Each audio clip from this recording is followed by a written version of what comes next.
اعوذ باللہ من الشیطان الرجیم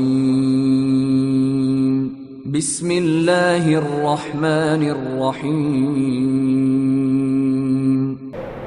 لیکن افسوس ہوتا ہے کہ ان ائمہ کے ماننے والوں پر، ان ائمہ کے ماننے والے جو ہے انہوں نے ان ائمہ کے ساتھ کیا سلوک کیا ہے؟ ان ائمہ کے ساتھ وہ عقیدت، وہ محبت رکھی ہے جو صرف رسول کے لیے جائز ہو سکتی ہے، اور ان ائمہ کی کتابوں کے ساتھ وہ سلوک روا رکھا ہے جو قرآن کے ساتھ ہونا چاہیے تھا۔ آئیے اسی تعلق سے فقہ کی ایک مشہور کتاب ہے، اور واضح الفاظ میں کہا جائے تو حنفی فقہ کی ایک مشہور کتاب ہے جس کا نام ہے ہدایہ۔ پڑھے لکھے لوگ یا عام لوگ بھی کس کتاب سے واقف ہے جانتے ہیں کہ ہدایہ حنفی فقہ کی مشہور کتاب ہے، اور تعریفی کلمات کہے جائیں تو آپ کہہ سکتے ہیں کہ یہ بہترین کتاب ہے ان کے اعتبار سے۔ لیکن کتنی اچھی کتاب ہے، کتنی بہترین کتاب ہے، کتنا درجہ اس کتاب کا ہونا چاہیے آپ تصور کر سکتے ہیں؟ آئیے آپ کو یاد دلایا جائے کتنا مبالغہ اس کتاب کے اس سلسلے میں کیا گیا ہے۔ لکھنے والا کہتا ہے، کہنے والا کہتا ہے، کسی ادیب نے یہ بات کہی ہو یا کسی فقیہ نے یہ بات کہی ہو، اور یہ کتاب جب یہ چھپتی تھی ترجمے کے ساتھ اس کے ٹائٹل پر یہ جملہ لکھا ہوتا تھا۔ اب پتہ نہیں کہ یہ جملہ لکھا جاتا ہے یا نہیں لکھا جاتا ہے، لکھا ہوتا تھا ٹائٹل پر الہدایۃ کالقرآن۔ ہدایہ یہ کتاب ہے فقہ کی، یہ کس کی طرح سے؟ قرآن کی طرح سے ہے۔ آئیے کسی نے اشعار کہے اس کتاب کی شان میں، لکھنے والا کہتا ہے کہ ان الہدایۃ کالقرآن قد نسخت ما الفوا قبلها فی الشرع من کتبی۔ کہتا ہے کہ ہدایہ کتاب کیا ہے؟ قرآن کی طرح سے۔ قرآن اللہ کی آخری کتاب ہے، اس کے آنے کے بعد جتنی پچھلی کتابیں تھی ساری منسوخ ہو گئی ہیں، لہذا اسی طرح سے ہدایہ نے آ کر اس کتاب سے پہلے جتنی بھی دین اور شریعت کی کتابیں لکھی گئی ہیں سب کو منسوخ کر دیا ہے، سب کو کالعدم قرار دے دیا ہے۔ قد نسخت ما الفوا قبلها فی الشرع من کتبی۔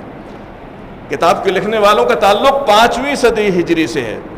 5ویں صدی ہجری سے پہلے جتنی بھی دین و شریعت کی کتابیں لکھی گئی ہیں اس کتاب کے ذریعے سے منسوخ ہو گئی، اور اس کے بعد یہ شخص کہتا ہے کہ فاحفظ قواعدها واسلک مسالکها، اس کتاب کے قواعد کو حفظ کر لیا جائے اور اس کتاب کے طریقوں پر چلا جائے۔ یسلم مقالک من زیغ ومن کذب۔ اگر انسان اس کتاب کے قواعد کو یاد رکھ لے اور اس کتاب کے طریقوں پر چلنے لگ جائے تو اس کی بات گمراہی سے اور جھوٹ سے محفوظ ہو سکتی ہے۔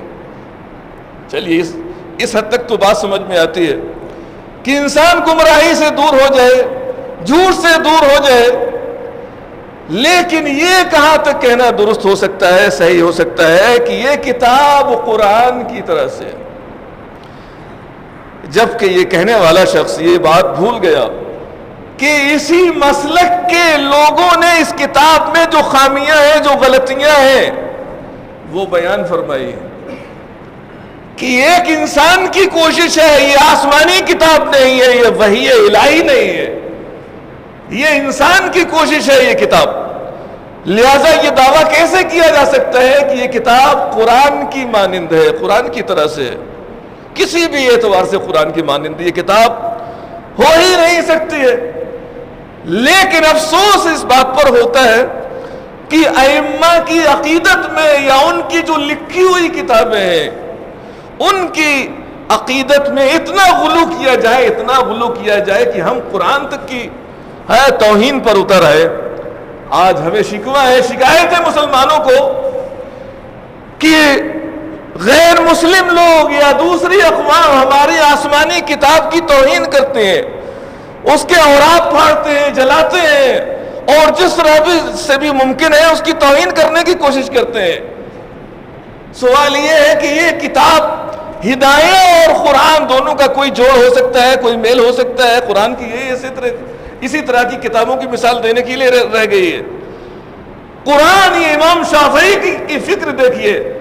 امام شافعی نے کہا کہ قرآن ایک واحد اس روئے زمین پر ایسی کتاب ہے کہ اس میں کوئی غلطی نہیں ہو سکتی ہے, اس کے مثل کوئی کتاب دنیا کی نہیں ہو سکتی ہے, کتنا ہی اونچا مقام, اونچا درجہ رکھتی ہو.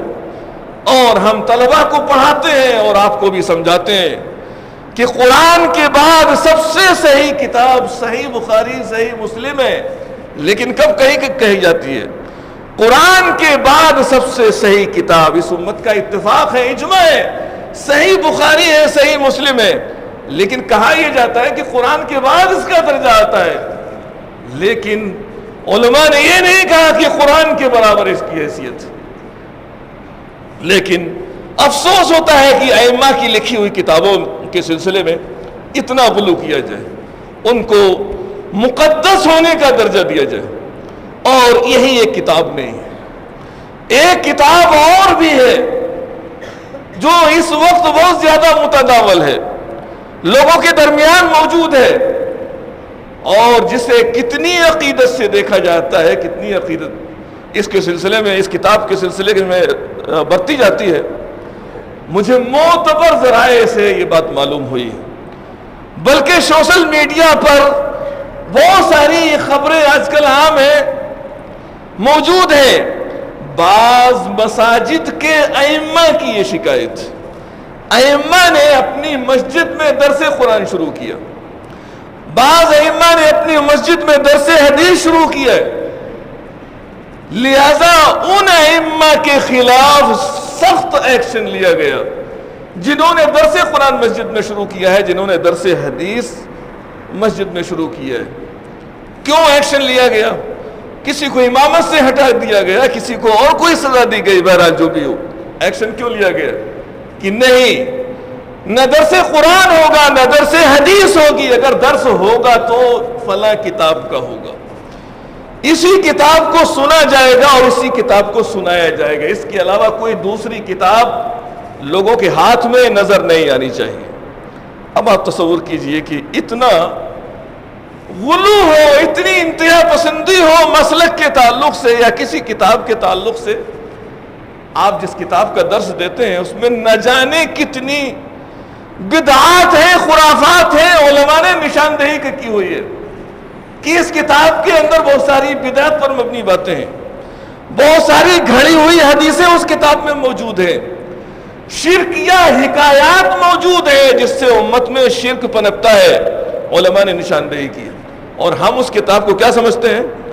درس قرآن ختم کر دیا اس کی جگہ سے, درس حدیث ختم کر دیا اس کتاب کی وجہ سے, اور ہم یہ سمجھتے ہیں کہ نہیں, یہی کتاب ہدایت, اس کے علاوہ اور کہیں ہمیں ہدایت نہیں مل سکتی ہے. امام شافعی رحمۃ اللہ علیہ نے اسی فکر کو دور کرنے کی کوشش کی ہے کہ لوگ میرے بعد میری کتابوں کا مقدس ہونے کا درجہ ان کو نہ دے دیں کہ میری کتابیں قرآن کی طرح سے ہیں, کوئی نہیں کہہ سکتا ہے.